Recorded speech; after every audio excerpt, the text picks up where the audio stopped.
Welcome to the Make and Design Podcast. I'm your host, Carina Gardner. On this podcast, we're unraveling the everyday joys and dilemmas of design, making, and business. For makers who want to be designers and for designers who are makers, this is your inside scoop to help you grow your business and bring more creativity to your life. I cannot believe it's the 31st, and I am kicking off the 31st. Hopefully you're doing something fun tonight for New Year's, but I'm kicking it off with talking about my one word for 2022. I know usually people wait to do this the first week of January, but here I am. I'm like, you know what? In my head, the next year began October 1st, so I am there. I've been thinking about this word for the last month because I wanted to figure out what I wanted my year to look like. The truth is, I've never been a big believer in choosing the one word. I did it one year, a few years back, and I was like, okay, this is going to be the one word. And then I promptly forgot about it midway through January.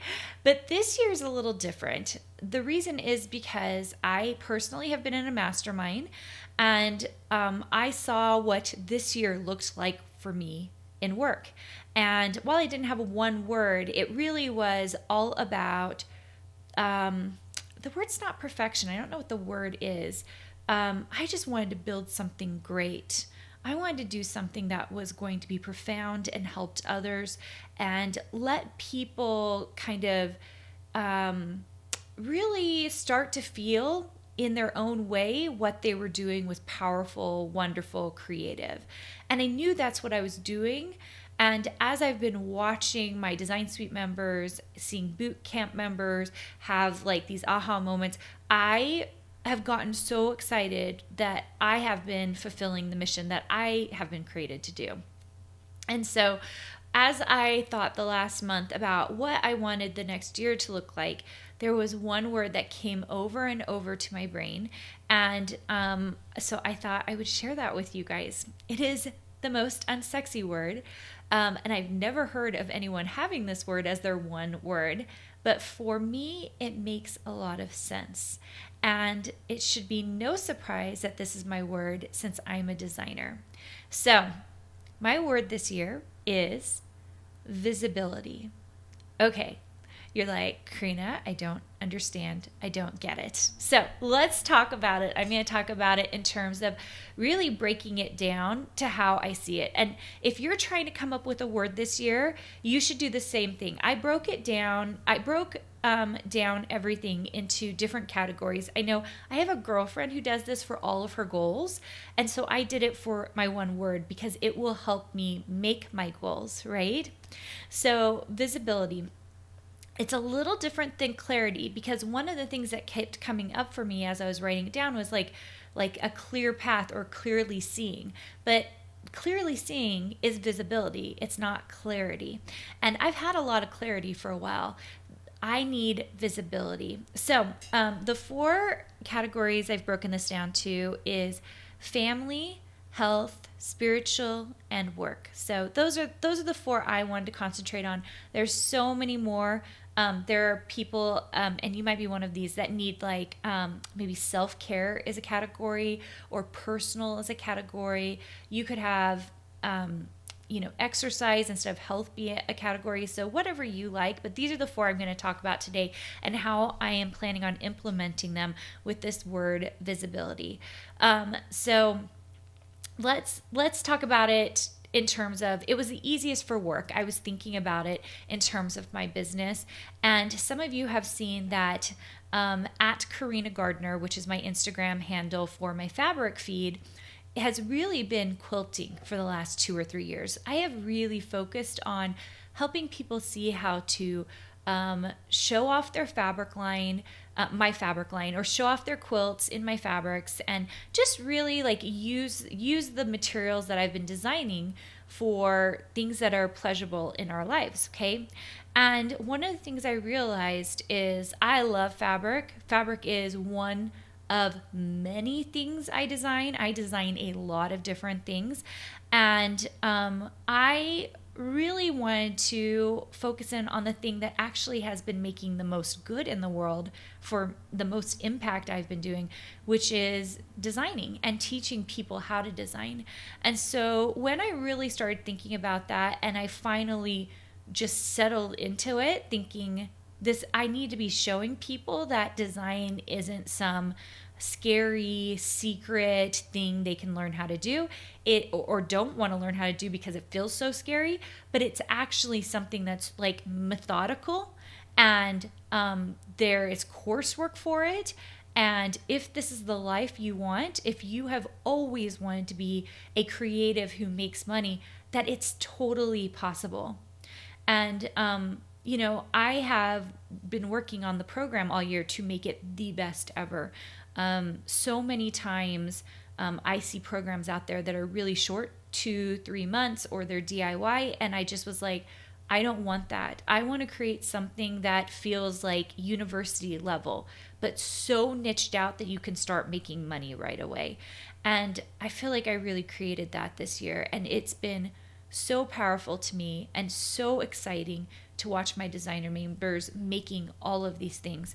And so when I thought about this word visibility, I thought I need to make it very clear. I need to show and give other people hope and give them that visibility that design is this thing that anybody can do. You just have to do it every day, and you have to have strategy, and you have to work hard. There are these things you can do, but you can get there. And everyone is welcome. There are tons of designers out there, and there's more needed in the world, because the number of times I have people come to me and say, how do I find a designer? How do I find, and I know gazillions, right? Because I'm in that world, but most people don't know how to find a good designer. And that's, even though I teach crafting and fabric design, at the end of the day, if you are done with my program in a year, you should be a designer. You can design anything. We've actually even started recently a thread that's freelance design. So even though I'm teaching one kind of design, the goal is by the end, with all the coursework, with all the mentorship, with all the groups, that you're designing for whatever you want to design for, okay? Like a graphic design degree. So for work, visibility became key, because I suddenly thought there are things I need to do to make people understand and see that design is not some secret thing, but it's this wonderful lifestyle, creative lifestyle that you can have if you just do the work and find the right things and put the right things in place. So it was really easy for me. That's kind of how I got started with this whole visibility thing. Then I went and I started looking at family next. And what I wanted was visibility in my children's lives and my husband's lives, and visibility on how I could help them throughout the year. I've got 2 teenage daughters. One is going to college next year. She's going to stay at home, thank goodness. I'm so glad about that. And I have a freshman in high school, and then I have a little guy who's in 3rd grade.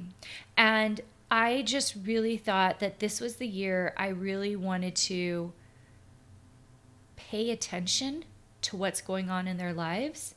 And I wanted those things to be visible to me so I could address them, so I could help them, so I could help them build great lives. So I know it's like kind of this weird roundabout way, but there's no other word for it except for maybe investment. Like I wanted to invest in my kids, but that's not even it. Like I wanted to see clearly what was going on and how I could help. So that's how visibility is working in there. I know this is like, it's so overarching, but like when I keep it in my head, I know that it's going to be stronger than just setting goals. I believe in setting goals. You guys are going to know all about that. And if you're in Ink Club, we've already talked about goal setting. If you're in Design Suite, we've talked about goal setting. And I love setting up goals.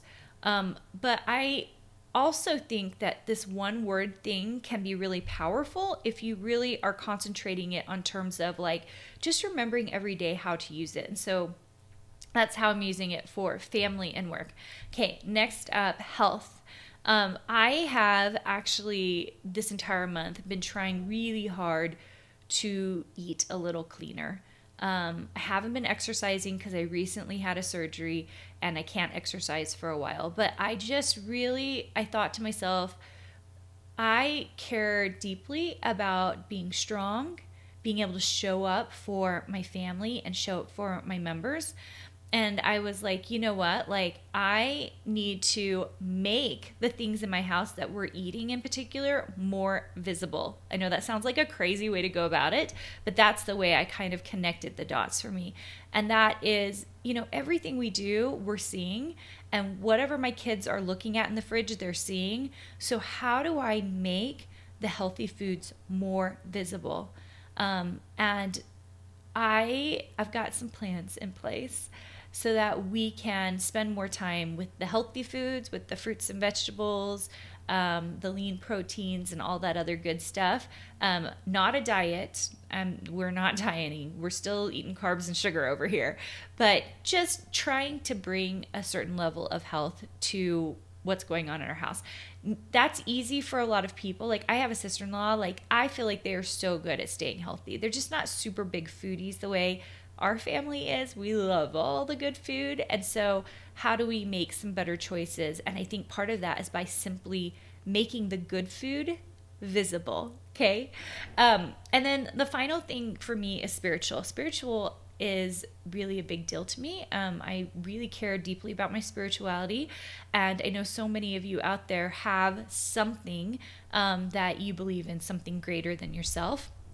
If you do, I would really include that in what you're thinking about this year. So for me, I am taking this to an extreme. Like, I'm going to make sure that the scriptures and the books that I'm reading are visible to me on my nightstand so that I am paying attention.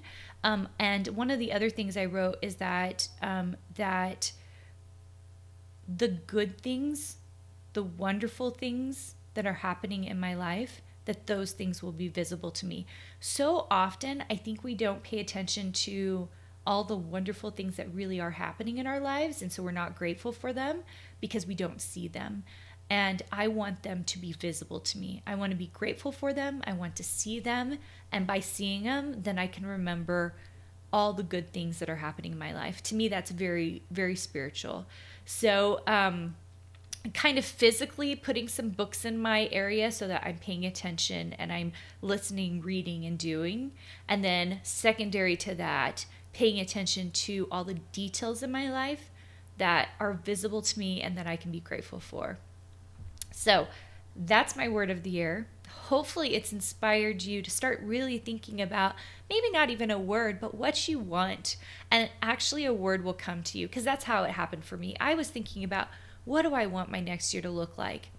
And as a designer, things that are visible to me, things that I see, those are the things I do, right?